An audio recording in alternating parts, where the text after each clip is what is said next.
Hello, my dear friends, and welcome to another episode of Europa Rediviva. What I would like to talk to you about today is the issue of US troop withdrawals from Europe. The United States have already announced these days that they'll be retiring 5,000 troops from Germany, and that they will no longer be providing 4,000 troops for Poland that should have been on a rotating mission, so to replace the existing troops.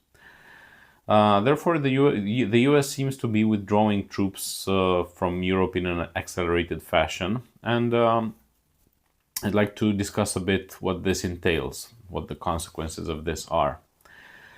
On the one hand, you have one side of the political spectrum screaming that Europe is losing protection. On the other hand, you have the other side of the political spectrum screaming that this is a very good opportunity for Europe to autonomize itself militarily and to stand on its own feet. Unfortunately, although I would rather side with the second camp, I do not see the pro-Europeans, as they like to call themselves, as developing strategic autonomy. So even though they might have their countries free of US troops, which might suggest a form of autonomy from the United States. However, the United States made sure before this troop withdrawal to completely vassalize the elites of our continent so as to not lose the grip from these states, from the political decisions that these countries make. So this would be good news, in my opinion, as a European sovereigntist. But only if Europe were able to either develop its own common army and to use it for its own interests, or to just renounce militarism and to be this region of prosperity and of development. So to go back to a more pragmatic and saner foreign policy that is one of collaboration, mutual cooperation with the rest of the powers of the planet.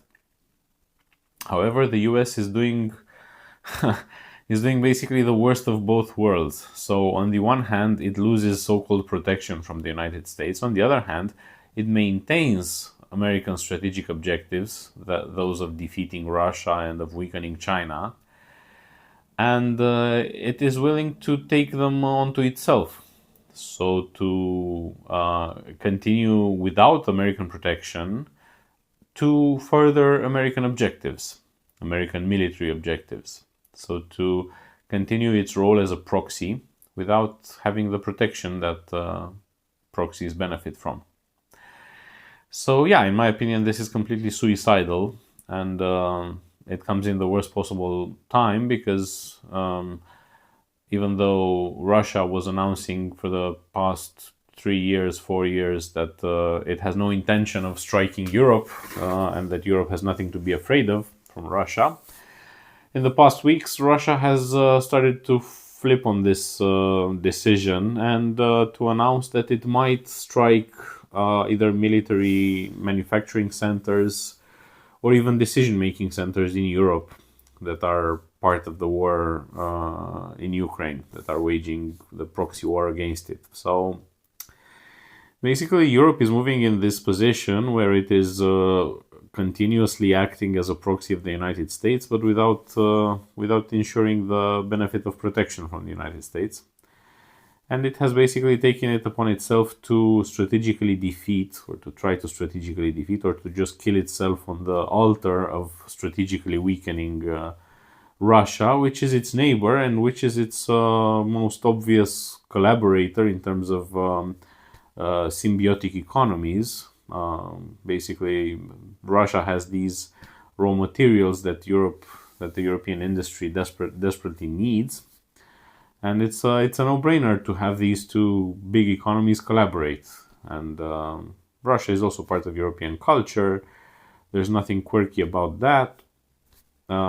This used to be done. There used to be a collaboration from the 1970s onwards.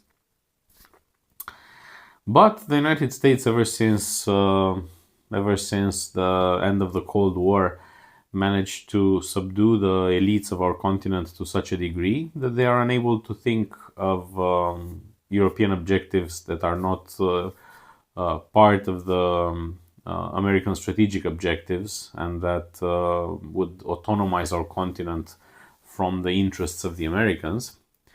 And we have these elites in our societies, which were manufactured through these Atlantic bridges, as it's called in Germany, the Atlantic Brücke, but also the Eisenhower fellowships, the Aspen Foundation fellowships, and so on. You have, of course, the Open Society Foundation, Soros, and the grant recipients from the National Endowment for Democracy, of USAID, of the National Democratic Institute of the International Republican Institute. So we have these transatlantic-minded elites, which cannot help themselves from fulfilling the objectives of the United States, even though they officially represent European interests and are elected by European by the European citizens, and are there to lead our continent. So while the part of society that argues that troop withdrawals are putting us in danger, I would say that something else puts us in danger: our mentality. The fact that we, first of all, that we might need the United States to defend us. To defend us from whom? I mean, the sheer idea that we might need defending, we the Europeans might need defending, entails a conflict with Russia. It starts on the premise that Europe is this bulwark against Eurasia that needs to be defended by the United States. So we start off from a proxy mentality when we argue that we need defense from another continent, and if Americans are withdrawing their troops, then the logical consequence is that we are less defended, that we are less in danger. I would say that the opposite occurs, that the United States has this policy of utilizing vassals as proxies against its competitors, and being a tool of the United States and being militarized by the United States, hosting military bases and vassalizing your policy decisions for the United States, makes you weaker in terms of security, not stronger, because the United States will eventually use you, just like it is using Ukraine now, in order to further its objectives, to weaken its strategic rivals, and so conflict is actually ensured. Conflict is not avoided by having US troops on your territory, but the other way around. By having US troops on your territory, the political tutelage of the United States is ensured, and subsequently the vassalization of your political class and your use as a proxy by the United States against its rivals. Just like the Philippines do not benefit from having US bases in their rivalry against China, but the other way around, the Philippines are set for conflict with China on the behest of the United States, even though China is its main trading partner and the biggest investor in the Philippines. But through the militarization under the auspices of the United States, the Philippines basically undergo this process of vassalization, and eventually a war will be fought, probably with China, that will destroy the Philippines, but will strengthen the position of the US relative to China. So the US ensures an increase in the balance of power on its side towards its rivals, with the help of using these proxies that it politically captures and mentally subdues before. Probably in the Philippines and in Southeast Asia, in these countries taken over by the United States against China, the same type of narratives circulate, just like in Europe against Russia.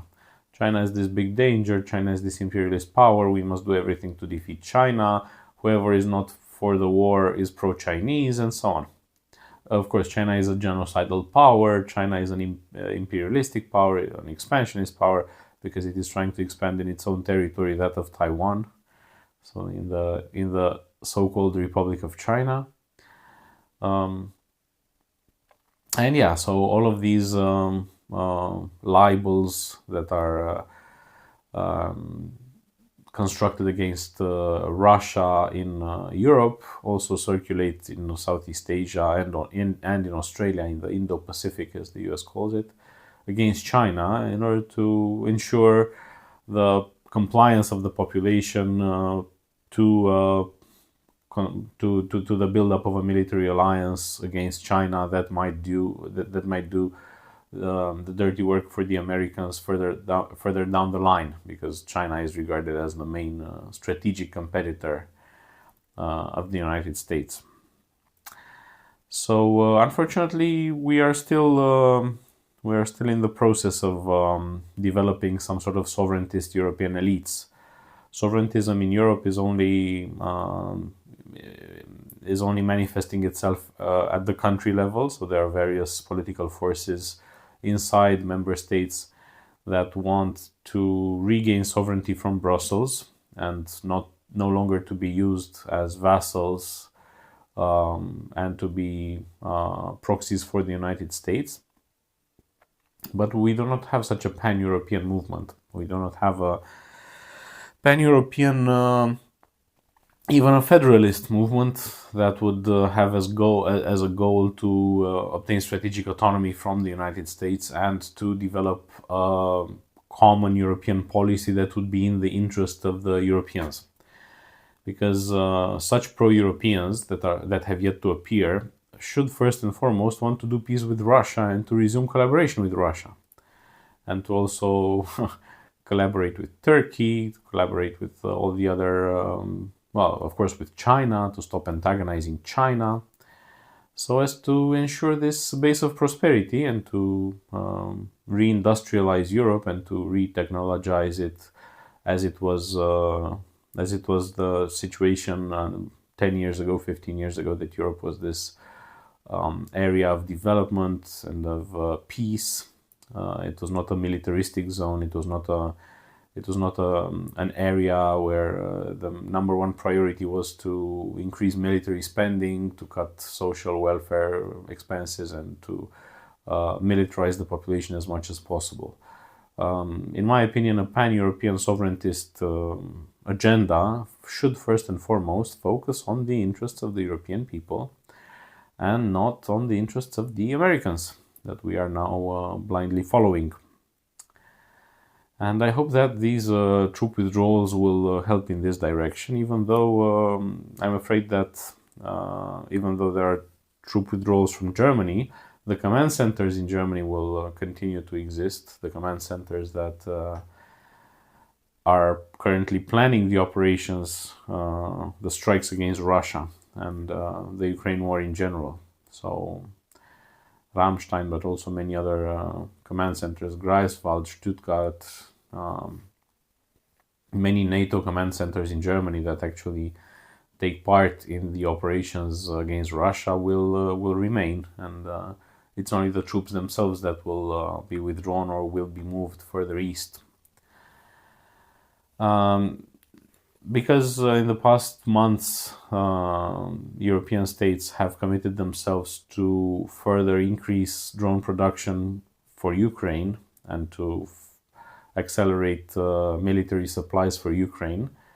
And because the Russian air defense was powerless in stopping all the drones coming every night from Ukraine onto the cities of Russia, various Russian officials have announced in the past weeks that Russia is going to do something actually about Europe's involvement. And what seemed to be a distant prospect, or perhaps an impossible one a few years ago, is now announcing to be a certainty.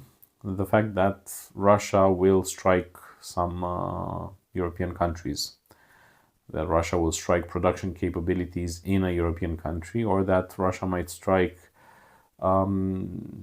a European country that offers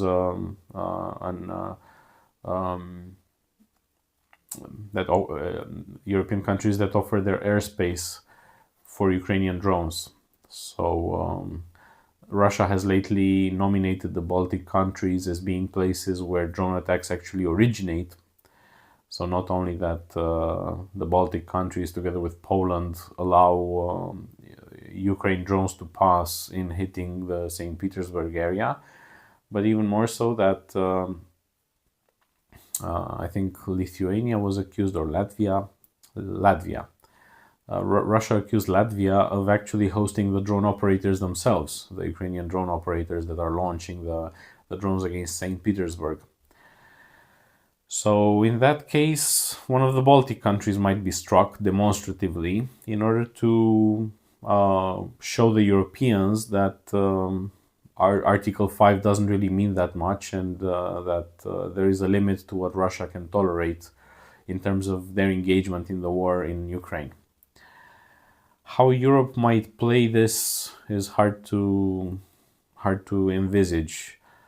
The rhetoric goes that Europe will just double down on everything, and in case it gets struck by Russia, it will strike back, and so on. But given that this escalation contest definitely leads to all-out nuclear war, perhaps Europe might be wiser than to escalate, and might just decide to reconsider its strategy, because, as I said in previous episodes, it is hard to understand where Europe's strategy is going, where Europe's strategy of getting itself involved in the war against Russia is leading us. What is the strategic objective that we're trying to attain? Will we be able to conquer Russia? I don't think so, because the previous two iterations of the United Europe failed to do so, both Napoleon and Hitler. So why would we be able to under Ursula von der Leyen and Kaja Kallas? Will we be able to defeat Russia on the battleground? Highly doubtful, because Russia has all sorts of rockets and missiles that it might use not only on the front line, but against our countries, against our capitals, against decision-making centers on our territories in Europe, that we definitely do not want to face. And in case of an escalation, in case Europe actually sends troops to Ukraine, to the battleground, Russia will treat those countries as combatants and will start bombing their capitals. And I don't know if Europe has a response to that, an adequate response to such an escalation. If it can double down further and, I don't know, try to strike Moscow and so on. But anyway, even if this path is pursued, what is the end goal except for the extinction of humanity? So nuclear holocaust in Europe. Why would this be an end point? Of course, the official mantra is that we have to stand tough to Putin, and that we need not to appease him, but to show strength and resolve, and to always escalate so as to show him who's boss or something like this. I would argue that it's childish, but then again, this is what we have become. So Europe is this place where I would say the majority of the population indulges in acting completely retarded, and yet thinking that this is the pinnacle of human civilization. So yeah, I'm afraid that it's hard to convince somebody like Kaja Kallas that she's mentally impaired, just like it's hard to convince the people feeling represented by Kaja Kallas that they themselves are mentally impaired if they think that a person of IQ, I don't know, 86 or whatever Kaja Kallas has is a worthy representative of European interests and a good diplomat for our continent, a good negotiator abroad and so on. A person who said, if we cannot defeat Russia, how are we going to be able to defeat China? As if the end goal of the European Union is to just conquer the whole planet, to to dismantle the civilizational states on Earth and to just conquer them. It's silly, it's idiotic, but then again, pointing out the obvious has become a reason to become sanctioned in the European Union. So there are many people who now fall under European sanctions, even though they are European citizens, like Hussein Dogru from Germany, from Berlin, because they are pointing out the obvious. So this is where we are. This is what we have become. I hope that this scenario will not unfold, but this is where we're at now. So thanks a lot for watching. If you like what I do, like, share, subscribe. And if you want to support me financially, you'll find a link in the description of the channel. Until next time, take care.